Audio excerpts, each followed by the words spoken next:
Hello, my name is Rizka Fitria, NPM 24410X7. I am from the Indonesian Technocrat University Faculty of Economic and Business Management Study Program.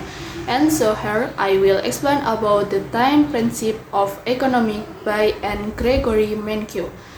The 10 principles of economic by N. Gregory Mankiw are a fundamental guide to understanding how the economy works.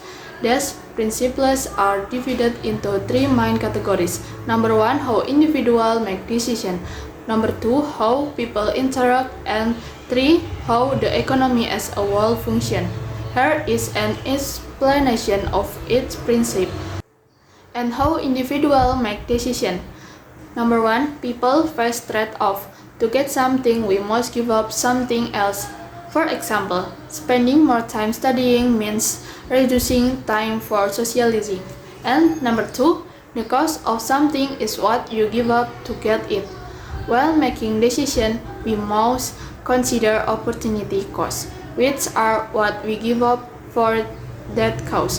For example, the cost of college is not only the tuition paid but also the lost work time. And number 3, rational people think at the market. People make decisions by comparing additional costs and benefit. For example, those producing one more unit of a product give a greater benefit than the cost. Number 4, people respond to incentive. Change in incentive affect people behavior. For instance, a price increase of a product will reduce its prices. And how people interact. 5, trade can make everyone better off. Through trade, countries or individuals can obtain the goods they need more efficiently than by producing them themselves. Example, Indonesia exports palm oil to other countries and imports electronics from Japan. By trading, both countries benefit by obtaining goods at a lower cost than if they tried to produce them domestically. And number 6, markets are usually a good way to organize economic activity. All a market-based economy, decisions about what to produce, how much to produce, and for whom to produce are determined by interaction between buyers and sellers without significant government intervention. Example, a supermarket set the price of fruit based on consumer demand. If more people want to buy apples, the price rises and the supplier provides more apples to meet the demand. And number 7, governments can something improve market outcomes or some situation market fail, like in the case of externalities. And the unfair distribution of wealth. In this case, government intervention might be necessary.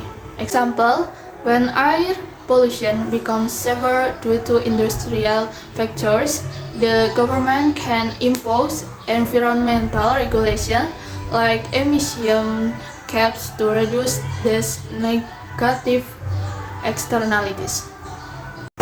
How the economy as a whole works. A country's standard of living depends on its ability to produce goods and service.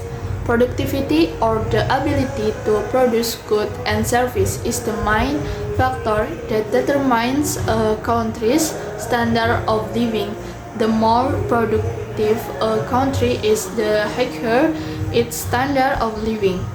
Example, developed countries like Germany have a high standard of living because they have a highly productive workforce, advanced technology, and a large capacity for production.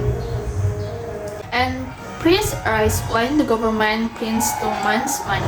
Inflation, the general rise in prices of goods and services, occurs when the government prints a large amount of money, reducing the currency value. Example, in Venezuela, the government printed too much money to fund its expenses, leading to hyperinflation, price of basic goods soars, and the value of the local currency plummets, and society face a short-run trade-off between inflation and unemployment.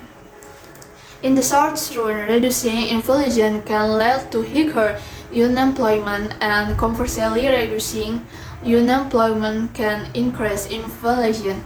This creates a trade-off that needs careful management.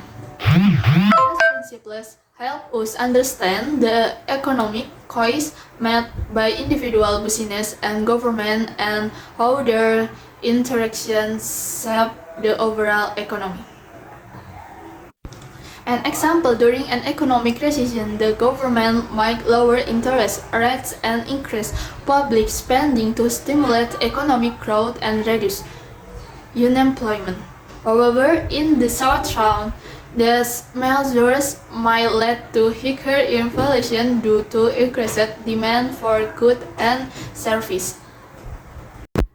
And so, that is my brief explanation of the 10 principles of economy.